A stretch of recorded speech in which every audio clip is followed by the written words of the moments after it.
بسم اللہ الرحمن الرحیم۔ تمرین نمبر 2۔ من انتا، تو کون ہے؟ من کا معنی کون، انتا کا معنی تو۔ من انتا، تو کون ہے؟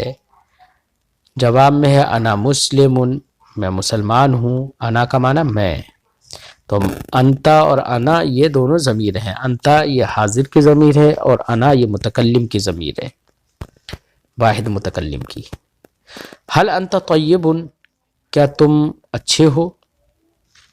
نعم انا طیب، ہاں میں اچھا ہوں۔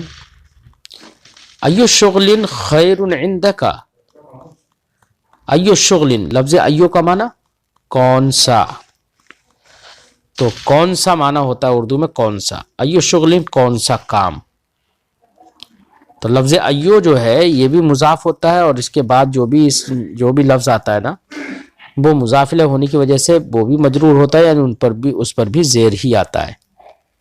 ایو شغل خیر عندک، کون سا کام تمہارے نزدیک بہتر ہے۔ عندی ذکر اللہ خیر، میرے نزدیک اللہ کا ذکر بہتر ہے۔ ذکر اللہ، اللہ کا ذکر، خیر بہتر ہے۔ عندی میرے پاس، عندی ذکر اللہ خیر، میرے پاس میرے نزدیک اللہ کا ذکر بہتر ہے۔ ایو شغل بعدہ خیر، اس کے بعد کون سا کام بہتر ہے، یعنی اللہ کے ذکر کے بعد کون سا کام بہتر ہے۔ جواب ہے بعدہ القراءۃ والکتابۃ خیر، اس کے بعد پڑھنا اور لکھنا بہتر ہے۔ القراءۃ کا معنی پڑھنا، الکتابۃ کا معنی لکھنا، خیر بہتر ہے۔ بعدہ اس کے بعد القراءۃ والکتابۃ خیر، پڑھنا لکھنا بہتر ہے۔ ایو شیء ضروری للکتابہ، کون سی چیز، ایو شیء کا معنی کون سی چیز، ضروری للکتابہ کتابت کے لیے ضروری ہے، لکھنے کے لیے ضروری ہے، کون سی چیز لکھنے کے لیے ضروری ہے، تو اس کا جواب ہے قلم الرصاص ضروری للکتابۃ۔ قلم الرصاص ڈاٹ پین یا پینسل، پینسل ضروری ہے لکھنے کے لیے، پینسل لکھنے کے لیے ضروری ہے، ضروری للکتابۃ، لکھنے کے لیے ضروری ہے۔ وقلم الحبر ایضا، اور فونٹن پین بھی۔ قلم الحبر کا معنی فونٹن پین، جس میں روشنائی وغیرہ ڈالی جاتی ہے۔ الک حدیقۃ، کیا تمہارا باغ ہے۔ حدیقۃ کا معنی باغ، لکا تمہارے لیے، کیا تمہارے لیے باغ ہے، یہ بھی ترجمہ کر سکتے ہو، یہ بھی ترجمہ کر سکتے ہیں الک حدیقۃ، کیا تمہارا باغ ہے۔ نعم ہاں، لی حدیقۃ، میرے لیے باغ ہے یا میرا باغ ہے۔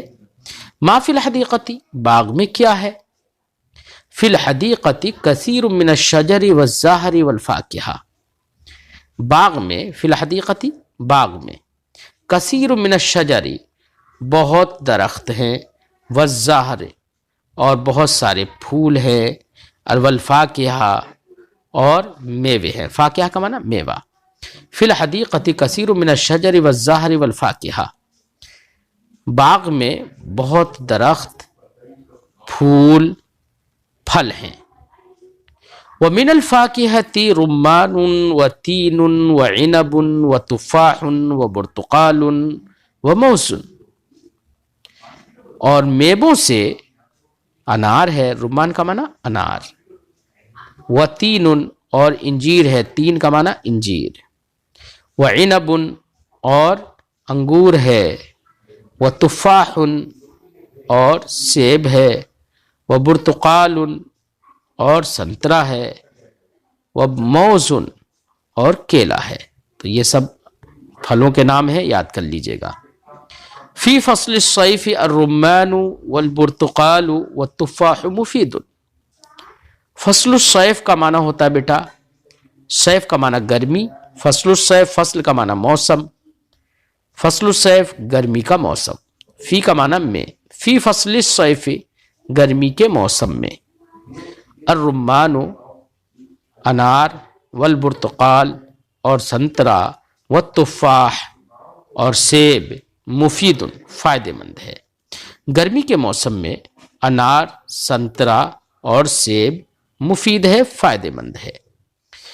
وفی فصل الشتاء التین والعنب مفید، اور شتا کا معنی ہوتا ہے ٹھنڈک، فصل الشتاء ٹھنڈک کا موسم، وفی فصل الشتاء اور ٹھنڈک کے موسم میں، التین والعنب مفید انجیر اور انگور فائدے مند ہے۔ تو التین کا معنی انجیر اور عنب کا معنی انگور، مفید کا معنی فائدے مند، نفع بخش۔ اور ٹھنڈک کے موسم میں، ٹھنڈک کے موسم کو موسم سرما کہتے ہیں فارسی میں، اور گرمی کے موسم کو موسم گرما کہتے ہیں۔ موسم سرما میں، ٹھنڈک کے موسم میں انجیر انگور فائدے مند ہیں۔ وَهَذَا مِنْ فَضْلِ اللَّهِ وَقُدْرَتِهِ، اور یہ اللہ کے فضل اور اس کی قدرت سے ہے۔ وَفَضْلُ اللَّهِ عظیم، اور اللہ کا فضل بڑا ہے۔ عظیم کا معنی بعظمت، بڑا، اللہ کا فضل بڑا ہے۔ وَفِي كُلِّ شَيْءٍ قُدْرَةُ اللَّهِ،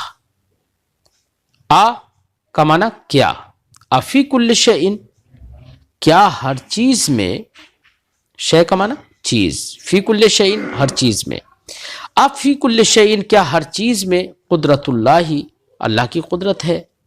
انٹروگیٹو ہے نا، استفہامیہ ہے، پوچھا جا رہا ہے، حرف استفہام ہے، پوچھنے والا حرف ہے فی کل شیء قدرت اللہ، کیا ہر چیز میں اللہ کی قدرت ہے؟ نعم، ہاں، فی کل شیء قدرتہ، ہر چیز میں اس کی قدرت ہے، فی کل شیء قدرتہ، ہر چیز میں اس کی قدرت ہے۔ تو یہ آپ کا منہاج العربیہ حصہ اول مکمل ہو گیا، اجرا بھی ہو گیا۔ اب آپ لوگ منہاج العربیہ حصہ 2 خرید لیں، انشاءاللہ اب اسے پڑھاتے ہیں۔